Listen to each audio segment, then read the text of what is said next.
line with us today, we have Dr. Nozipho and Nxumalo. And we're going to be discussing her wonderful book, Pillars of Joy in Marriage, Looking at Marriage in Heaven's Eyes.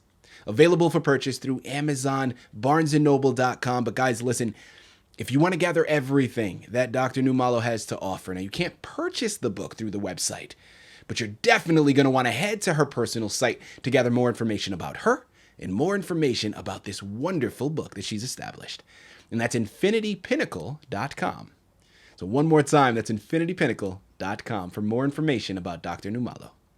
And I will say that she was brought to our network, People of Distinction, today by some of the best movers in the business. Stellar Literary, Press, and Media Publishing.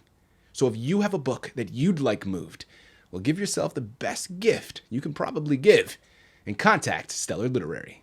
And you can find out more information on them at stellarliterary.com. And guys, listen, it is an absolute pleasure and such an honor to have Dr. Nxumalo here on the line. Now, the moment you go to her Amazon page, her Barnes & Noble page, infinitypinnacle.com, and you start to do any research on the book, you instantly understand what we're going to be discussing today. Now, I'm really looking forward to this because, listen, in the generation that I was brought up in, we're surrounded by, these fairy tale marriages. We're surrounded by these Disney movies. And a lot of times we kind of can fool ourselves to thinking that when we fall in love, when we get married, it's going to play out like a Disney movie. It's going to play out like a romantic comedy. And guys, that could not be further from the truth, okay? It takes work, it takes commitment. And I'm so glad that we have Dr. Nxumalo here on the line because this is really where her book originated. Through her own experience, through her wonderful marriage that she established, she comprised this book to really put out for her listening audience to make sure that they were very well aware of the commitment and the work that needed to be dedicated in order to lead a successful marriage. And not only that, but you also have to infuse God and religion into the equation as well to really take full advantage of everything that can come. And listen, Dr. Nxumalo is the expert, okay? She's written the book, she's pulling from her experience, and she's done the research. So she's going to be able to articulate everything much better than I ever could. So without further ado, let's jump right in.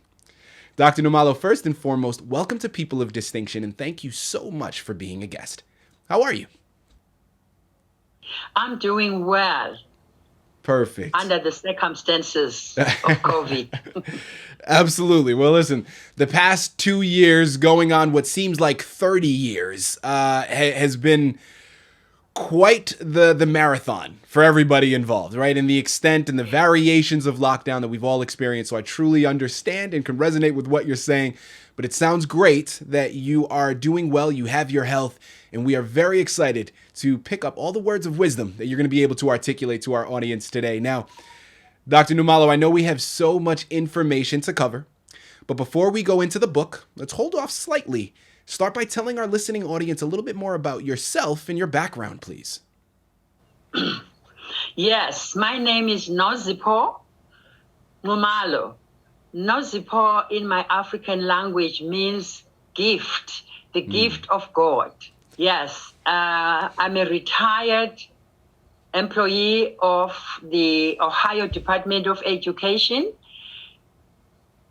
I hold a PhD in education with concentration in higher education and a coordinate area in research, quantitative research methodology. My BS was in psychology, double major social work, and my master in counseling psychology. And after that, I did a graduate certificate in family life with Andrews University Theological Seminary. I'm married. I've been in this marriage journey for 52 years with my husband who just passed away, COVID complications last year, but I am doing well. Dr. Nxumalo, thank you very much for articulating all of that. And let me just tell you, first and foremost, before we even move any further, my sincerest condolences to the passing of your husband, especially given the fact that it was COVID related. And again, as we stated already, these past 2 years have offered a lot of adversity to so many people. And of course, it clearly has touched your family and your lives. So my sincerest apologies given all of that. But it sounds like the marriage that you had established with your husband was an absolutely beautiful thing, and it led to this wonderful book. So without further ado, Dr. Nxumalo, let's jump right in, okay? Pillars of Joy in Marriage. Tell us a little bit more about your book. Pillars of Joy in Marriage is based on the premise that marriage does not make you happy, but it develops your character. And I liken marriage to a rose bush, which is beautiful, a nice aroma, flowers, but it has thorns at the same time to deal with, to contend with. So marriage is just like that, sweet, absolutely, but it is difficult journey to negotiate. And because of that, Pillars of Joy is looking at understanding that marriage itself is an institution that was developed by God himself. Mm-hmm. And he has an idea how he wanted the marriage to go. But people at the same time, that's the battle of the mind, they have their own idea of how they want the marriage to go.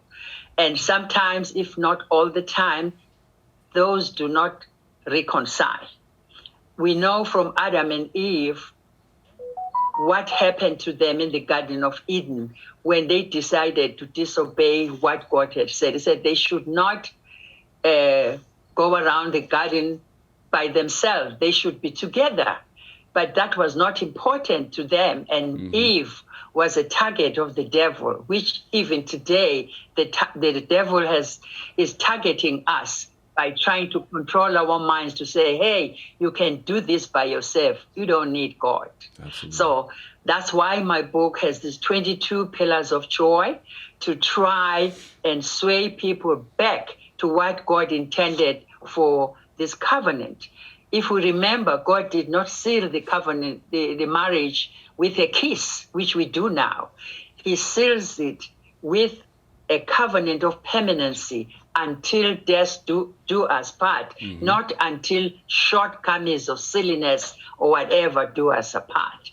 So the book is concentrating on bringing us back to understanding what God intended us to do within the marriage institution. One of those I postulate in my book, the concept that God is our Father, both your husband and your wife, both of you are God's children. And then in that means in the context of marriage, he becomes your father-in-law. And if we would understand and embrace that God is our Father, that duality of fathership, he's our Father and also our father-in-law,